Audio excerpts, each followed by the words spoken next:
Welcome to Philly Coco presents Side Project Spotlight, episode 61. This is a developer's journey into making cool stuff. I am Kotaro. I'm Steve. I'm Aaron. And we are Philly Coco, a Philadelphia-based Cocoa Heads community focused on Apple development that primarily, but not exclusively, means iOS, Mac, tvOS, watchOS, and visionOS development. Philly Coco's true desire is to take you higher on your own developer journey. Oh my How was God. that? Huh? That was your impression of an AI, wasn't it? Yeah. I tried, you know. You know what's sad is that aside from the laughter and all that junk, Yeah. that was actually a clean read. It was. The cleanest, because you slowed down, you focused, you thought like a monotonous machine. And it worked. It worked. Breaking news for today, for our today, which is March 5th, 2024. We just got released iOS 17.4 and Xcode 15.3, which is great. There's a lot of interesting things. visionOS and all the other ones, all the other platforms are still in release candidate. I'm more excited about what's coming down the pike for visionOS 1.1. But apparently, there's some interesting things with iOS 17.4. Aside from like some very, very important security fixes. Yeah. Apparently, there's some important security fixes. And while we're recording here, I'm getting messages on our Slack about the API that I'm interested in looking at. So, breaking news. Breaking news. Breaking news on our Slack. Join our Slack. Indeed. Oh, there it is. Finance kit. Well, there you go. I think that might be what I'm looking for. So, so we can get into. Do we have anything we want to talk about specifically about the these updates that have come out? Is there anything interesting about Xcode 15.3? Aside from the fact that Xcode 15.3 will allow you to develop for Vision 1.1 and hopefully get some much needed performance boosts and minor tweaks and fixes. I don't know particularly. I mean, aside from what I understand, the upgrades and the persona is supposed to be better, but aside from that, I'm not quite sure. Aside from like some minor like vision, reality kit and vision and AR kit specific fixes, I don't know how much improvement it is. Well, did you see the John Prosser's review of Vision Pro came out last night? Yeah, it was. That was wonderful. A wonderful I thought it produced was review. I thought it was a lame. Sometimes we forget about that as developers because we're so in the weeds. So in that context, the name again is John Prosper. Was it? Yeah, like a front page tech. FPT. Yeah, FPT. Yeah, Yeah, FPT.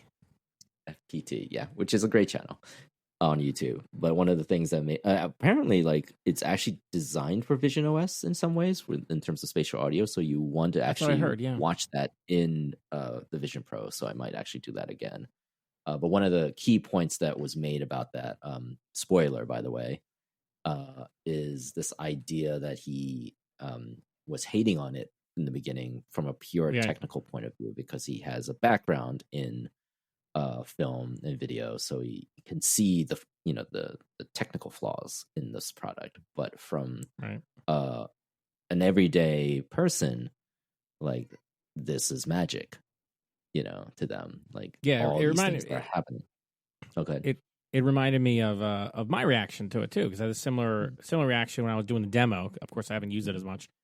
So, but just from the demo, I was like, well, I mean, this is interesting. I'm not that impressed by it because I could see all these flaws in it, and so that's why I think that if I use it more often, I'd probably enjoy it more than just the demo. Mm-hmm. But the thing that stops me from buying it, honestly, is just that it's so expensive. I just like it's really. I think he's absolutely right about everything he says in there. I think. I mean, but it's just so expensive. I can't. It's not enough. A glimpse of a possible future, 10 years, the future, whatever, as he said. That's a good point, and it's one that that was not lost on, I think, a lot of people, even if maybe they don't focus on that as much as they should. But that's not enough for me personally to shell out $4,000 right now. I think it's kind of fascinating in terms of like if you wanted to get on the key point I think is like if you wanted to get on the sort of on board the I don't know the term, but I guess I don't know. If you want to get early, if you want to get into this space early and build up the skills, that's the other reason I would think about buying it is that. But again, it's like so much. It's not even like $1,000. It's like $4,000, and that's just too much. How much? How much was the original iPhone? It was like 600. I mean, it was a lot, and people thought that was way too much. So it's but I've been thinking about it. If you're like an active developer, like if I had money coming in from app development, then I think it would probably make a lot of sense. And I will. I was thinking that my little side project I'm doing. We'll talk about some point when I have more to talk about it. I think I might make a version of it for Vision OS if I have time, just because it's simple enough. It'll be like a window-based thing, and I could probably get it to work just in the simulator. And then I think if anything, if you can even just do the basic drag and drop component, if it has a drag and drop component to it, to drag and drop between windows and just share specific data points, I think there's something. I hate that. Yeah, there's something like cool about this idea of like transferring from one window to another. Even though the demo that I was playing with was very simple, it was just a tech demo of like I can drag this row of text into another row of text. But in traditional like mouse clicky kind of thing, that's nothing new. But because you're kind of doing it from a kind of like this world, so to speak, right? I think there is a pseudo like interesting experience that you're creating in that space that's created in that space that just feels different. It just hits different. And I think that review, John's review, did a great job of showing that journey to seeing the magic, and it's just the way it's produced is so slick, and I really think that.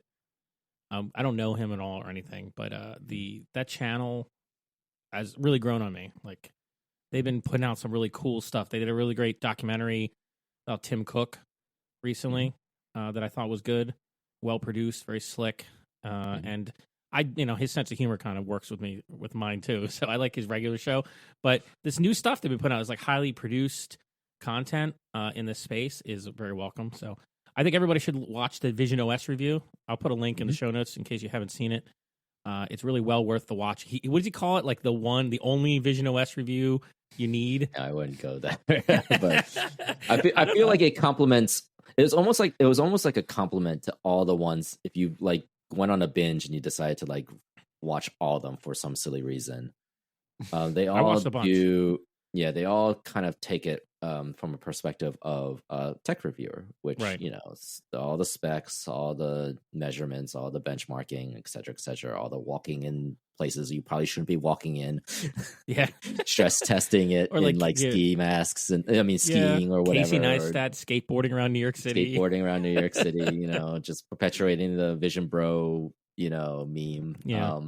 But I think it did kind of strike me funny because I have done some like just passing it to colleagues who are not particularly like I wouldn't call them like overly not tech savvy. They are tech savvy, but they're not what you would call like programmers day to day. They don't care about the specs. They're not thinking about like does this thing have they're not worried about the price. They're not even going there because they don't have to worry about it, right? They're just experiencing it purely from like a point of view of just like what's the hype, is this fun, is this cool, and like 9 out of 10 times they're like in shock. I think this is the best review for like a normie, as we might say, like for a normal non-tech reviewer, non-programmer, someone who doesn't understand how the technology works. It really, as best as I've seen a video, like a YouTube video, try to capture what the magic is behind this and kind of explain what Apple is going for, kind of seeing the bigger picture, seeing the forest for the trees there. I think it does a really good job. And by the end of that video, I was on board with John's perspective, I think. Yeah. Now, one thing that I will have to say, it's probably better for another time, but like, again, I think we've talked about this, or I've certainly talked about it with my friends, where it really is almost, it feels a lot like early iPhone SDK days. Mm-hmm. So you're getting a lot of these apps that are people just trying to figure it out, just trying to, like, they're doing the bare minimum to just say, okay, this is how this works. Here's a window app, here's a window pane, and all the metaphors are based off of what they already know, right? So like, I know how to build an iPad app, and so the layouts are like an iPad layout with like tiles of, assets here, and and because they're not even coming from like a Mac background, right, where like a multi-window pane is kind of like a thing, right? So like, now they're like, okay, I can mess with multiple windows and different types of sizing and mechanics, and like they're not even touching 3D yet. They're not even touching like messing with these planes to do more interactive things. They're not realizing like you don't even need the window. One thing I noticed, I posted that video of like World Builder, which is a very old like virtual reality short story, and it talks a lot about the sort of metaphors that are what we see now with Vision Pro, where even some of the things that the character does in there, where he's in the VR space basically, but like he's using his hands to like, and his wrist to be sort of the place where you see your controls, right? These virtual controls, and you interact with your controls with your hands. Like, so like your palette shows up matching right next to your hands, and then you can just change the dials that way, and then like drag and drop some color into that, into your space or into your 3D models, right? You can then like do gestures that will scale or rearrange or modify the 3D models, right? And that's the type of thing that it's like, okay, like we're beginning to see that type of metaphors with like there was, I forget what it was called, like Spatial Paint was an app. It did the similar thing. It was not, it's still very janky in its current design, but it's the idea is there, where you like, when you bring up your hand, it sees your hand and it puts it anchors a plane right next to it, a window right next to it, and then you can interact with it with with a color palette. You just put it away, and then you just start drawing. Yeah. Right. It's that type of like, oh, like this is the starting point of like new interaction metaphors that not even Apple thought of, right? Or like was thinking about. Because they're still stuck on like the pinchy. Yeah. pinch and drag, and I was like, okay, that's a good starting point, but it doesn't make you look. It's not as cool as this metaphor. So while today Vision Pro is a little too young for us to have any favorite apps we love on the platform yet, there are still in use the other platforms from Apple, and we thought today we would talk a little bit about, in honor of like 17.4 coming out and making a big splash today, bigger than I actually anticipated. Thought we would talk about some apps that we love. And the thing, I thought 17.4 was just going to be mostly about the EU stuff, which doesn't really affect us directly. Right. But in fact, one of the coolest things that came out, it affects one of my favorite apps that I use every single day. So I'm going to start with my my ongoing love affair with YNAB, of all things. You Need a Budget, it's called. I don't know if they call themselves You Need a Budget anymore, or just YNAB. But like, this is a budgeting app, an app that I started using on the Mac. It used to be a Mac app a long time ago, and it evolved into a web app. And then some years ago, they created an iPhone app, which is how I primarily use it. But I do sometimes go on the web. And I remember when they actually put out an ad for the iOS position, and I don't know who got it, or if it's the same person still working on it, but did a really good job. If you want to see a really good app, like it is a well-designed budgeting app, I gotta say. And today it's like, it's a zero-based budgeting system. If you never heard about it, you can go to the website and look at it. But the idea is that all of your money, you assign all your money to some kind of budget category, and then you input your transactions and you assign them obviously to the category. So it's kind of like an envelope system. And their emphasis beyond that would make them a little different is that they say you roll with it. Like if things change, the app will tell you that you've gone over budget or whatever, but it's okay. It makes it really easy for you to just move money around.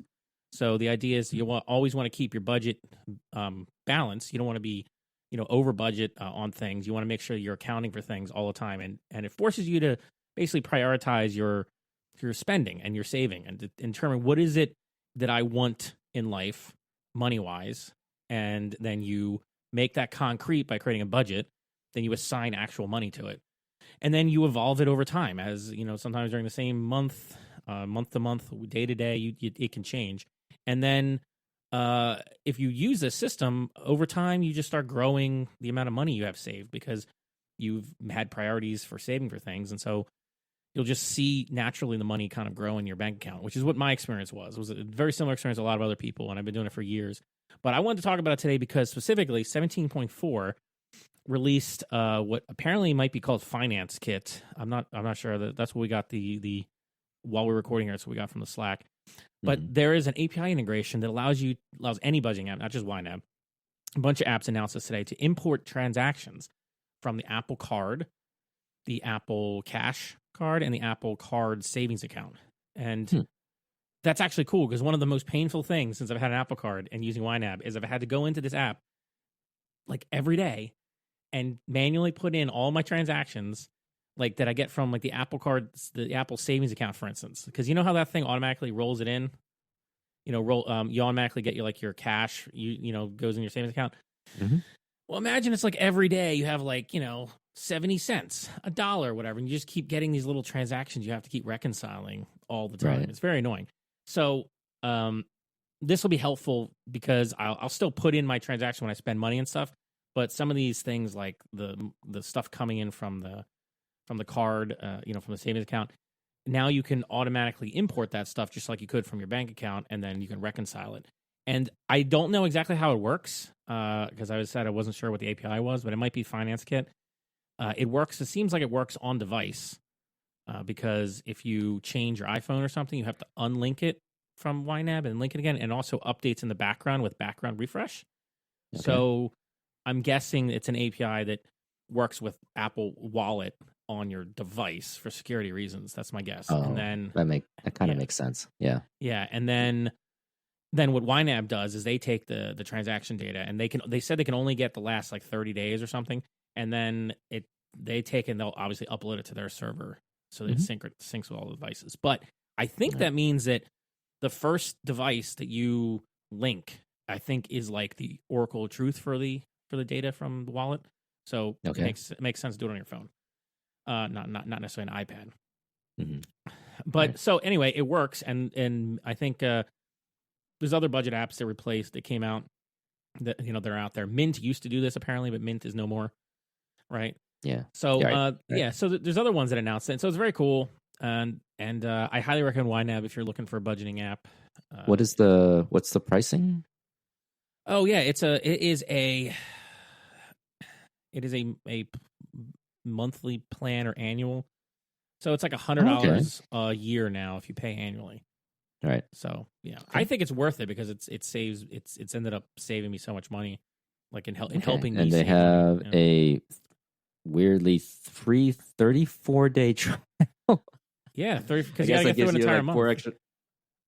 4 extra days to decide, which is that's very reasonable. You can also add family members to it. I did this, so you can. They have something where... they have you can share it with family, friends, other close knit people. So it's one subscription can actually work for a group of up to 6 people. The only thing is you have to trust the person who's paying the subscription because I think that person can look at the budgets, but the other people can't look at the other budgets. So it's you can get your own private budget, but technically I think the owner of the account can look at it, if I remember correctly, something like that. Oh.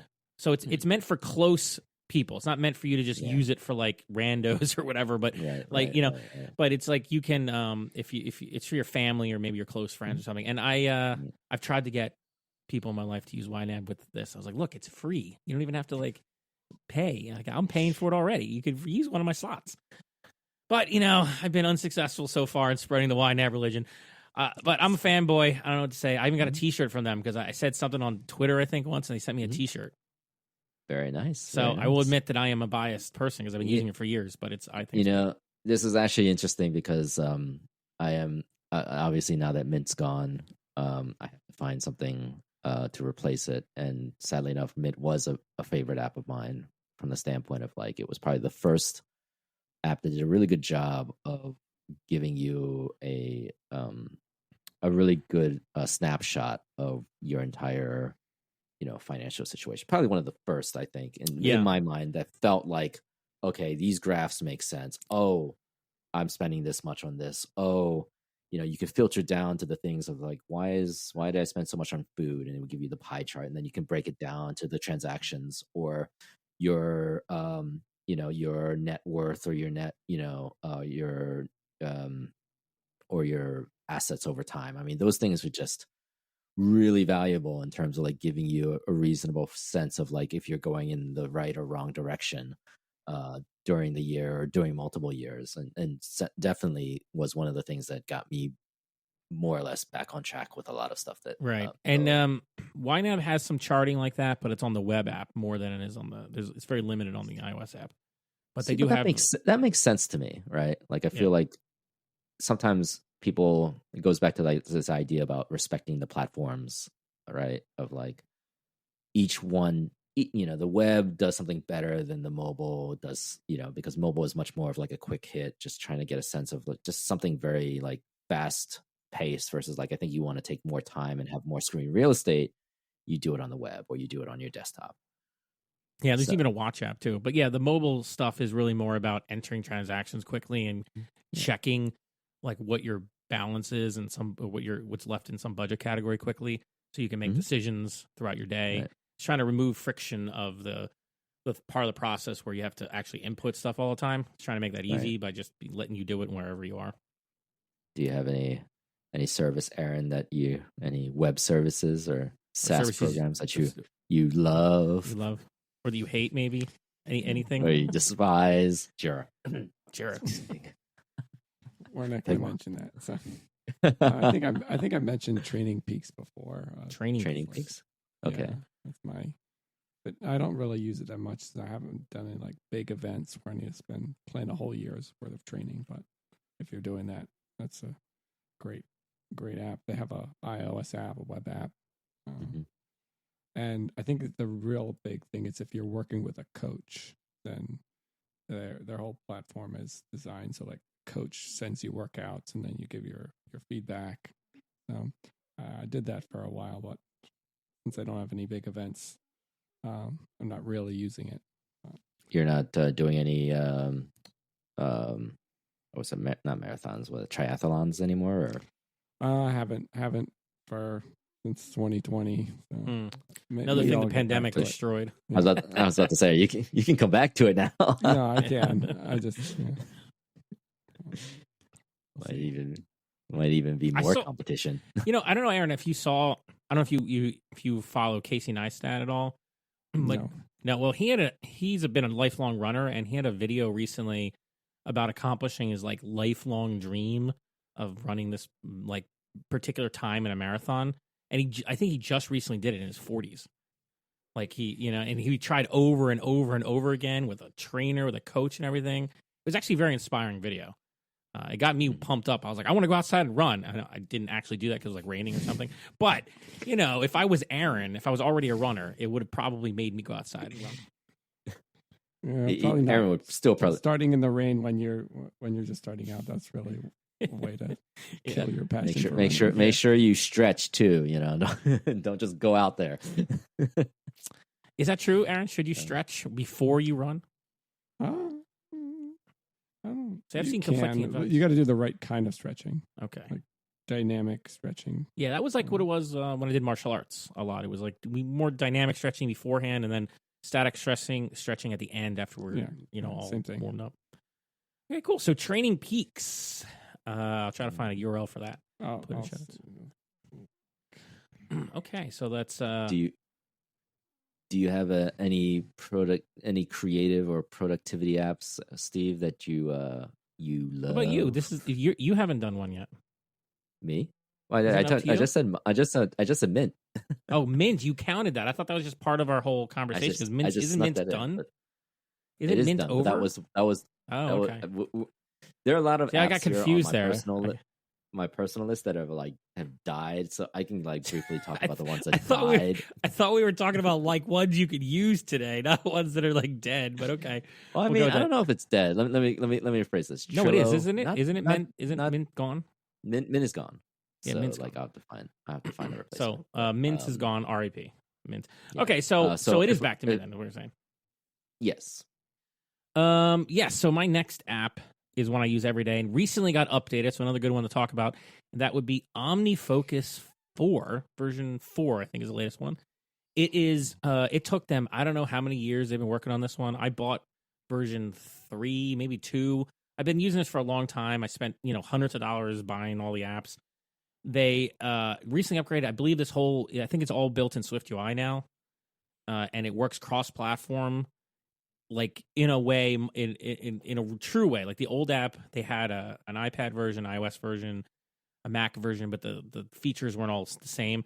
Now they're much more closely aligned, if not completely aligned, Mm-hmm. And so that's really cool. And on Focus 4, they improved the user interface experience. It doesn't look that different at first glance, and so I was kind of disappointed in it at first. But then when I've been using it, it does have a smoother interaction paradigm. There's more stuff more properties you can access kind of inline without jumping, especially on the iOS app, without drilling down screen to screen to screen like you did before. And it does seem to be pretty speedy. And if you've never used OmniFocus, it is probably the mother of all task management applications, especially well designed for people who take GTD, getting things done seriously. But you can use it for a lot of things because it has tagging in it, folders, you have different kinds of projects. You can use task paper format for templates. You can do that. It has a whole automation thing. I think you can do with JavaScript and some other and Apple script or something. I haven't done all the automation stuff yet. Task paper stuff's useful though, just so you can create a shortcut. This is something that Max Sparky has a OmniFocus field guide for version 3. And in there, he shows how you can create like on your iPad or something a shortcut. I guess now on the Mac, I haven't tried it, but you can create a shortcut. Use task paper to generate a task list. So if you have something you have to do regularly, but you can have this thing. OmniFocus can do multiple reminders. It can do defer things. It has all these features, and the biggest one is probably that you can slice and dice your database with different perspectives. So you have all these different tasks, all these different projects, and you can organize them through different means, through tagging, through folders, whatever. But then you can pick a view of that data that is basically a filter over your whole database. And so you can say, I just want to see the stuff that is for work, that is tagged like this, that is due here, whatever you want to do. And then it'll just show you that stuff, and you have all these options for what data to show on your screen, etc. So it is a very complicated app in that respect. You can tinker with it forever, and there's books that have been written about it. But every time I've tried to use something else, and I've tried so many other task management apps, I just keep coming back to OmniFocus because I always find some limitation in it. Like at work, I've tried to use Microsoft To Do, and it's it's too simplistic, for me. Jeez, Microsoft To Do just feels so I opened it up for the first time the other day, and I was like, okay, first it feels like Teams, so that's already a dud. And then second, it just to do one entry for a task, it was trying to encourage me to go here instead of just let me start typing. Are you talking about the same app? Because the one Maybe. To Do app is pretty simple. It might be. You know what? I might be talking about OneNote, which is still OneNote's a whole other thing. We can talk about OneNote, but I've tried that. I've tried other things. Reminders actually has gotten better, but still, it's Reminders is one of those weird apps that it can't. It's almost like Notes, where Notes I feel like is really lightweight and amazing. Like that's one of my favorite apps that I like to use. We use Notes for this podcast. Yeah, it's just so multifunctional. And then you go to reminders, and it's like you can technically turn it into like a Kanban of a way to like set up reminders, and it can turn into like a project management software. But it's like I don't think that was why you would use it. I really hope OmniFocus adds Kanban. I think I heard a podcast with one on the OmniFocus podcast. I think that was mentioned. Like they had this new product that took them years to make, and it's all cross-platform and stuff. And now they can start making like some more advanced features. I hope, because that's the one thing I will say about OmniFocus is that there's other apps that like have, I mean, probably arguably nicer looking UI and have other features. Like this doesn't currently have any kind of collaboration story. If you have multiple people, like Todoist does, for instance, like you can have a whole team of people with like to-dos and stuff. This is very much solo kind of going, which is one of the reasons why it's tough for me to use sometimes at work, because I don't want to bring my entire database onto my work computer, and the web app is right. So that's why I started trying to use some other things at work. But for everything else in my life outside of work, where I try to keep that on a separate machine, OmniFocus helps me keep track of all the myriad things. Definitely highly recommend at least giving it a try. And if you do buy it, just shell out for the pro version. You won't regret it. It has lots of extra features. And they give you really generous upgrades. Like I think they took like, I think it was like $50 or something. They took like half price or something for me to upgrade from the old version. It was something like that. It was like a really steep discount. So they definitely take care of the long time customers if you go that route. You can do the monthly thing. I just buy it all out for the they have a price for you to like just buy it once for the term of that version. Like I think this will go until version 5, and then you have to buy again or something. And now it just works across platforms. It's actually cheaper. I think it's cheaper than it used to be, because you used to have to buy it for each individual platform, separate price. Anyway, so that's mine. OmniFocus. I could talk about OmniFocus all day, but we have to move on. So what about you, Kotaro? I want to say in terms of something like that, I think Trello. Just briefly, I've always used Trello as my sort of guide, and as Trello. Like before it was bought by Atlassian, and then they decided to have like a 10 board like limit. Which is fine. I mean, I'm honestly not against the idea. The problem is I had so many. Boards. Yeah, I mean, no, it's totally I had to pick and choose. Yeah, it's totally understandable. You got to limit something, but I moved on to GitHub projects, which is a little more. I don't know. It's okay. It's one of those things where like if I had to pick, all right, if I had to pick between like this or Jira, this is winning every single time. That's true. All right, like Jira is like it's like if the Backstreet Boys came up with software. Okay, the Backstreet Boys. The Backstreet Boys are awesome. What are you talking about? I know. Let me rephrase it. It's like if IBM was to come up with a modern piece of management software, this is what their consultants would have come up with. I mean, and I feel like Jira was like just this nice lightweight. I think I have a type. I'm realizing, and that's just like I like very focused, lightweight apps that just does the thing that they're designed to do. Right? Doesn't try to be extra. Doesn't try to be anything beyond what it's not. Like I have a myriad of options if I wanted, a different type of functionality from an app. I just want this app to do one thing well. So I feel like Trello was one, but that's not what I'm thinking about right now in terms of like an app that I really love. And like one of the things that I think, like I used to work a lot in Illustrator, and I started to get really good in Illustrator. But when I found out about Sketch, I was thinking like, oh, this is a nice Mac app. It's kind of dumb. And it's kind of like very bare bone, and it's just a bare bone Illustrator. Okay, that's fine, right? And primarily I used it as very basic wireframing. I was in the beginning. I was like, okay, here it kind of works in like a very simplistic context. And as it got popular, right, and this is pre-Figma days, it became like the standard for which you build wireframes in. And it was a great Mac app. I mean, it still is. It's still very lightweight. It does the thing that it's meant to do, and it's probably to its detriment that it's a Mac app, because it's very specifically built for the Mac. That's why I always liked it, though. Yeah, that's one of the reasons why I love it.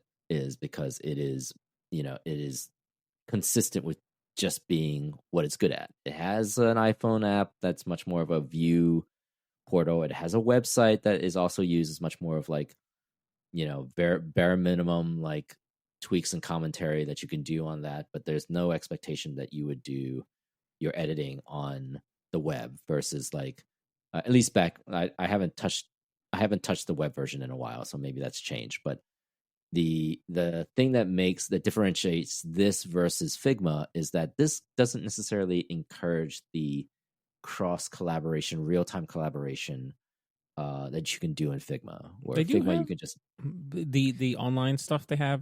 See, I haven't used it so long that the last time I touched the online stuff was with your subscription. That was a couple years ago, and I thought it was fine. It was definitely easy to use, but you can. I think you can like if I it's you can see each other moving with their cursor, but you couldn't really see like whether or not like if I made a change or you made a change, right? Like in Figma, you can kind of see like stuff moving around and being edited in real time. And it was kind of like its winning strategy is like, you can have thousands of cooks in the kitchen, adding and changing the layout in real time. Yeah. And one of the things that I think is what ends up happening is that it just gets really laggy. And it encourages horrible behaviors like, let's put everything in this Figma file and let's make 1 million of them and let's make it hard to find any of them. And then like the source of truth gets mixed because like you can set up a design system in Figma, but everybody breaks it. It just takes one person to break the Figma file and then copy and paste his or her changes into another Figma file, and then your whole system is broken. So I think does it work better on Sketch? Yeah, not really. I mean, Sketch is not designed for it. Really, honestly, like Sketch is designed much, and I think it's still stayed true to itself in that sense, where it's much better as a. Oh, it seems like you can allow for cross collaboration, but it's they have something, and it's like it looks. I mean, it looks like they kept the simplicity of it with like the Mac appness of it. It's not the kind of thing that I actually encourage as a behavior. I think that's sharing? One of the things it's like real time. Yeah, I think it's one of those things where I get the point of it, but I also think it is it doesn't allow you to sort of commit to it doesn't allow you to focus on making sure that the design is consistent and it flows and it's organized right. It's just like, let's slap these objects in here. And about Photoshop layers, like it's very easy. And particularly in Illustrator, it was very easy to just let those things just be labeled by their default. So you get like object 1, 2, 3, 4, 5, 6, 7, 8, 9, and they're never like they're never nested correctly, right? So you might XD was like that too for me when I was using XD when that XD was horrible. Like the first early versions, you couldn't even reorder the layers. Oh, it was brutal. The way I look at it is like it's just this is more of an opinionated point of view. But one of the things that I liked about Sketch was like it was very easy to just slice and dice, modify. Once you got the key commands in, you can just press O for oval, R for rectangle, and just Command G to group stuff, Command G to group stuff. It was just real easy to just get in, slice and dice, do the work, and then just produce very quickly. It was probably one of my favorite tools in that sense. Do you still use it? I still use it for just basic like if I'm trying to like ideate on a design, like we've used it for like Kanji Love and so to the Watch app, and then even before that I was doing it, but I'll use it for like game design, or I'll use it for like asset creation. So I'll just put it like if I want to do like a logo or an app icon, I'll use Sketch like before anything else. And if Sketch can't do like Sketch can do more or less most of the things that Illustrator can do. It's only if you're just trying to do something really absurd with like a really high precision, you would use something like Illustrator. I feel like Sketch is really perfect for app design. It is. Like it always felt, and I haven't used it in a few versions, I guess, but it always felt like that was the every time I tried something else like XD or straight up Photoshop or a little bit, I tried Figma. I was like, I wish this just worked like Sketch, you know? And that's what I wanted. I wanted Sketch, and I couldn't have it. I don't know, Aaron. What you enjoying the Figma? Look at the ways you can, like, we're looking at the webpage right now for those listening, and they have all these animated demos. I'm like, look at all the cool, like, moving stuff around, all these collaborations going on in Sketch. They make it look so fun. I use it a little bit. It's not bad. Which one, Sketch or Figma? Sketch. Figma. No, forget about Figma. Don't hate on it on my account. I mean, if you love Figma, I just couldn't. I got used to using Illustrator before I ever tried Sketch, so like I guess some of the limitations of it can annoy me sometimes. But I guess Illustrator is probably overkill for most of the things I use it for. I could probably use Sketch instead. Like if you're doing precision like booleans between vector objects, or if you're doing complex patterns, or if you're doing particularly high precision Bayesian curves, or complex procedural like pattern generation, you would want to use Illustrator. Or very complex morphing of gradients, you would use Illustrator. If you're just doing a simple like flat colored icon or something like that, you can just do it in Sketch. Sketch does the majority of the easy stuff. So, but we can move on. Sketch is awesome, everybody. Try out Sketch if you haven't already. Yes. Aaron, do you have anyone another app? Let's see. Most of my apps are like fitness related, so I don't know if I like it as another like. Which one? It could be an app you hate, I guess. Reluctantly uses Strava. It's like Strava. What's Strava? The social network for athletes, I guess is their pitch. I didn't know there was a such thing. I kind of hate it, but it's the thing of like I no kind of love it. Do people have hot takes on Strava? Oh yeah, it's whatever. It's the whole thing of like if it's not on Strava, it didn't happen. That kind of thing. Is this a cycling running app? Yeah. Wait, what does that mean? If it's not on Strava, it didn't happen. It's like it means if you didn't upload your run or bike ride on there, then it might as well not have happened. Interesting. Okay. I gotcha. So all the runners and the bikers use Strava. So it's got all these social features and things that I don't really use, but I just use it as kind of a training log. It's like an alternate supplement to training. I think I remember you talking about this before. Yeah. So is this like Slopes for runners? Don't compare it to Slopes. Slopes is like its own amazing category. Come on. Yes, getslopes.com. Amazing app that we don't use. We don't use it because we're not near snow. But we don't snowboard. Maybe Aaron will use it. Yeah, if I ever get out snowboarding again. I haven't been out for a while. But yeah, this Strava's website says record, sweat, share, kudos. Very nice. Very nice. Very nice. So Strava, everybody, try out Strava, especially if you're a biker or runner and you want to get kudos. If you are, then you probably use it already. Yeah, you probably don't need us to tell you. You probably can as get a your thing of like whatever. If you're like getting started and give it a try, it's like for like encouraging your friends and stuff like that, and showing cool. This is what I did today, and or you can follow people and do all the usual social media stuff of comment and post pictures and videos and stuff of your activities and things like that. Even add some chat feature or something that I've never used in the last few months. But so they're trying to be the everything social media. How do you app. Chat while riding a bike? No, I don't think it's for while you're riding. It's just for like if your friends are on there and like you only interact them through this app, then now you can chat also. Just like commenting. Can they make a Vision Pro version of it so that like put your Vision Pro while you're biking and just hopefully not. Hopefully not. And then you can be like post to. You can have series like post to my Strava account. Yeah.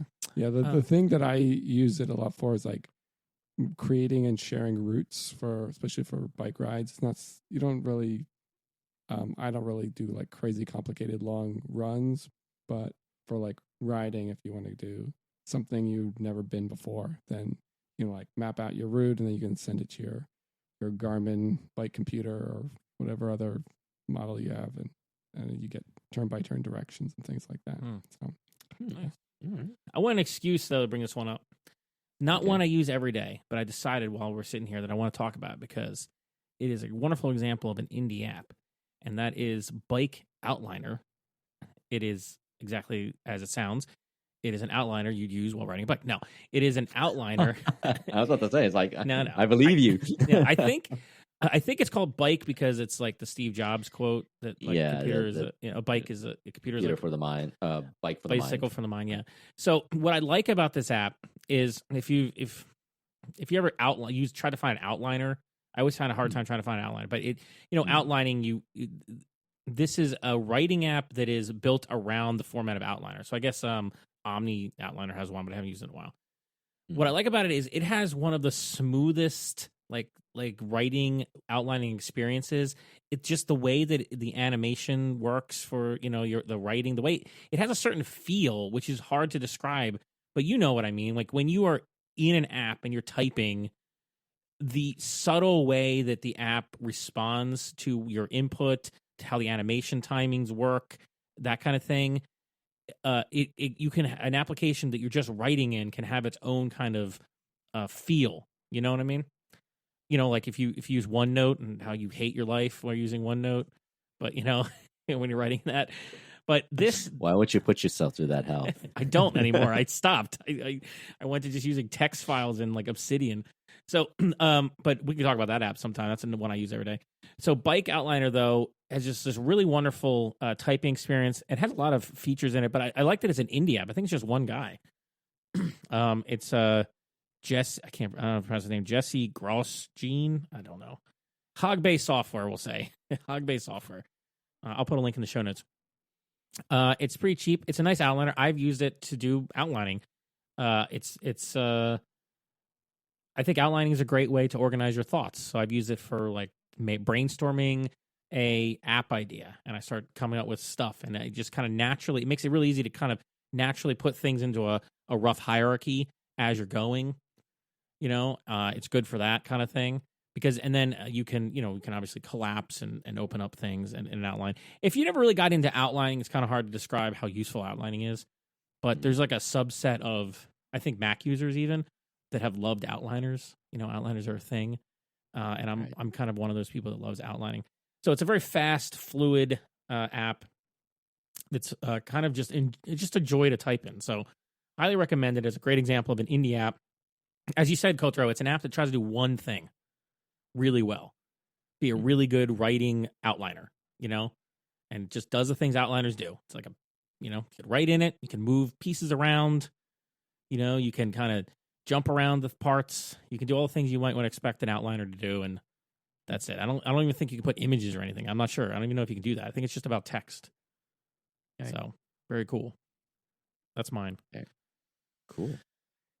Do you want to go next, Aaron, or you have another one on the docket, or should I? Well, it's Europe. You can go first. Okay. While you're thinking of one. While you're thinking of your myriad of choices. I'm going to go back to an old faithful or a favorite, even though I don't use it as much because I don't need to use it as much because of I might come back to it eventually, but a program called Modo. Modo. It is Modo, Modo. It's originally the company was called Luxology, but now it's they were bought by the Foundry, which is sort of like a company that builds 3D and visual effects type of applications. Usually they're very heavy. So if you think of like 3ds Max or Maya, Cinema 4D, those types of apps where they're a general purpose 3D, for lack of a better word, 3D asset creation application. You could think of them like a pseudo version of like a 3D version of Photoshop, but they do sort of cover a majority of the pipelines that you would to make a 3D asset. So from the modeling a character, say modeling a character, to texturing the character, to creating a 3D sculpt, high poly version of the character, to rigging the character, giving it the skeletons, to animating the character, and then to doing high res render for the that character, the 3D character. And they generally have been more of a general purpose. Like, they don't particularly serve any one industry. They're not particularly well known.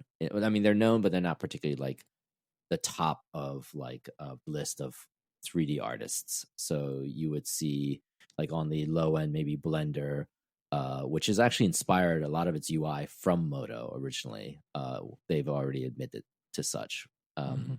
And because Modo is such a very a very clean type of interface, but it's also and it's still kind of goes against my own, personal, this whole mantra that we were just talking about. Like, it does like one thing well. Modo originally was known as a modeler, so you could do things where even highlighting certain spots of a 3D asset was really pain in the butt. It still is. I don't even know why people don't steal half of Modo's selection tools. It's just absurdly easy to use, and then navigate through one edge or one poly or one object at a time, and then manipulate that object. A lot of it is just tinkering and tweaking and teasing, a lot of the time when you're doing 3D modeling. And it's just like, I've never been, no, that's not true, but it's very rare that I'll find a piece of software that I just love jumping back into. Like, it's like a warm blanket, Nice. It just once you get it, it just feels wonderful to use. You're slicing and dicing. I feel like every time I try to do the same thing with Blender, it just doesn't click for whatever reason. Like, Blender is always going to feel like a cheap knockoff, and it just, because it has its own set of opinions, and most of the time I don't necessarily agree with them, because it just doesn't. It just gets in my way versus like gets out of my way. Like, I want to go and edit this object. Just let me double click on it and let me edit it. Stop trying to like switch me into like object selection mode versus editing mode. Yeah, right. You have to do like don't be the Vim of editors. Be the Emacs. Oh of my editors. Goodness! Yes, please don't be the Vim of editors. Please be the Pico of editors. Don't create another whole. I was joking. I don't want to create a holy war here. I'll create the holy war. I'm actually trying to learn Vim again, like really learn it again. I know basic key bindings, but because Vim is good editor. Is it?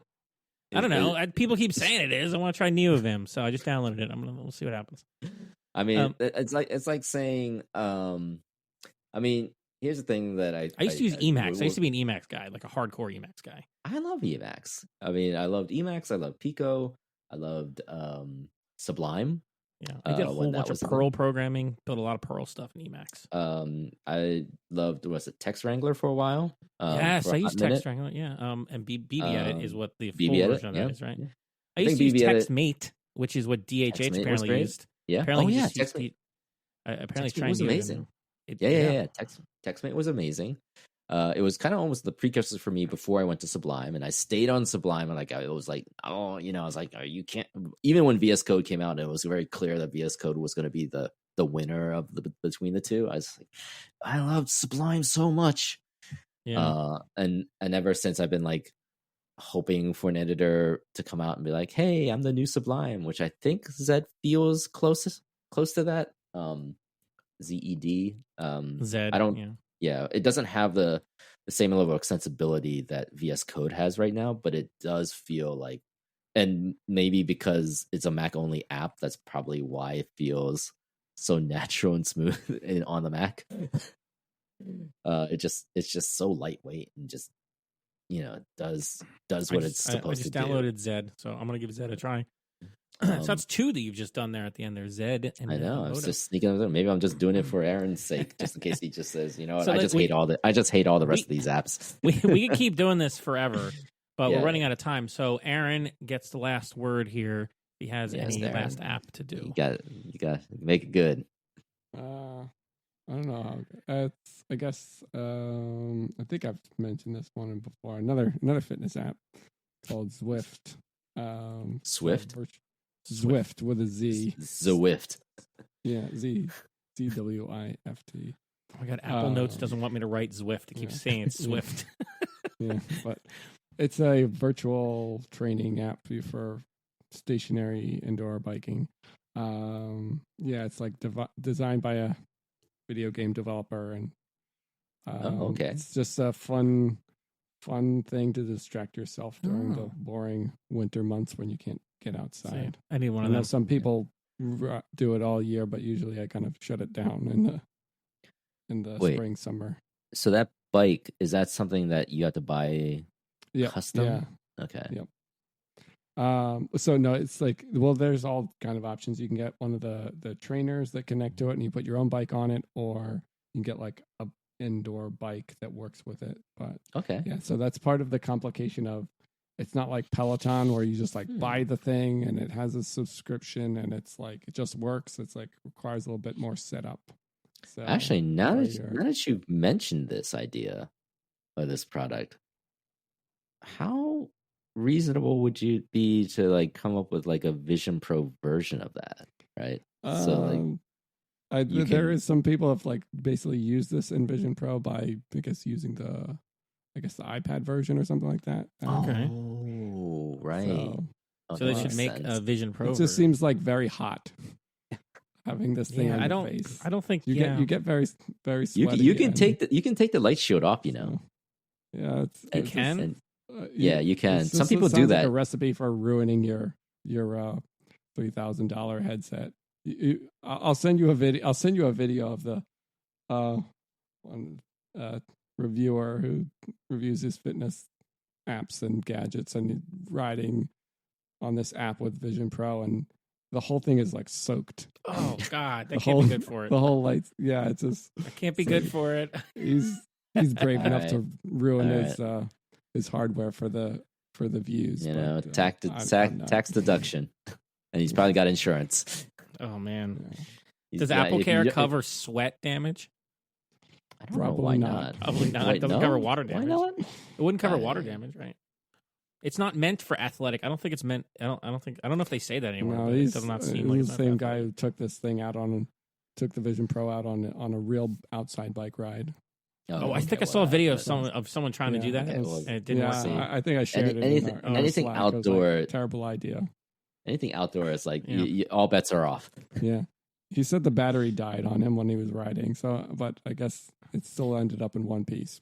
Yeah, it's like all of a sudden you're wearing a blindfold.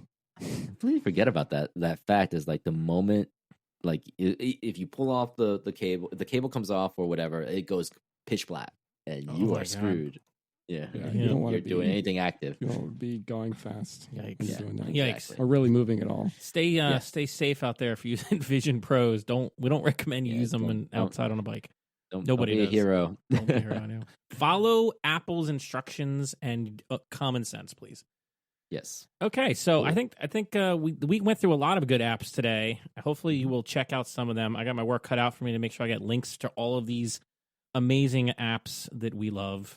The whole point of this exercise was to sort of, one of the things that people love doing is dunking on all the apps, and these are all apps that people spend so much time building. But on the flip side, like there are apps out there that I think sometimes people forget, like are really good, and they're, and in a bizarre way, as app developers, it's something to keep conscious of like why that is, right? Like to think about it as you build your own apps, like.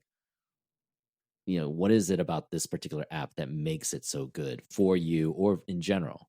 And I think especially when it's an app that you used for a long time, you can forget that. And I think, that's one of the things that back to the beginning here, when we were talking about the John Prosser's review, that was kind of a thing that his review reminded me of, like that. Yeah. There is magic to good software. There can be. And that is a long tradition in the Apple ecosystem. And there's been a lot of controversial stuff swirling around in the Apple space last couple of years, and it's good sometimes just to remember, like, that there's a reason why so many of us really love these platforms that people have spent decades of their lives working on them, that people spend their entire careers at Apple, etc. Because at the end of the day, I mean, some of the best software that I've ever used is on Apple platforms, made by really dedicated individuals and small teams. And I still use some of them to this very day. Yes, indeed. And so with that, that's all we have for today. You can learn more about Philly Cocoa at phillycocoa.org. There you will find links to our Slack group, meetup schedule, and contact info. If you're feeling generous, leave a review on Apple Podcasts, Spotify, or whatever your podcast platform of choice is. And please share us with all your friends. And one more thing. We're back to dad jokes, people. Yes. And these are real humans that crafted these horrible jokes just for your entertainment. Some of you probably already heard, and maybe I've repeated, but who knows? All right, first one. How do you tell HTML from HTML5? I don't know how. Try it out in Internet Explorer. Did it work? No, it's HTML5. Oh, geez, that is so old. Will people even get that? I don't know. How young is our audience? That's true. There you go. That's why it's a dad joke. That's like a grandfather joke. Internet time.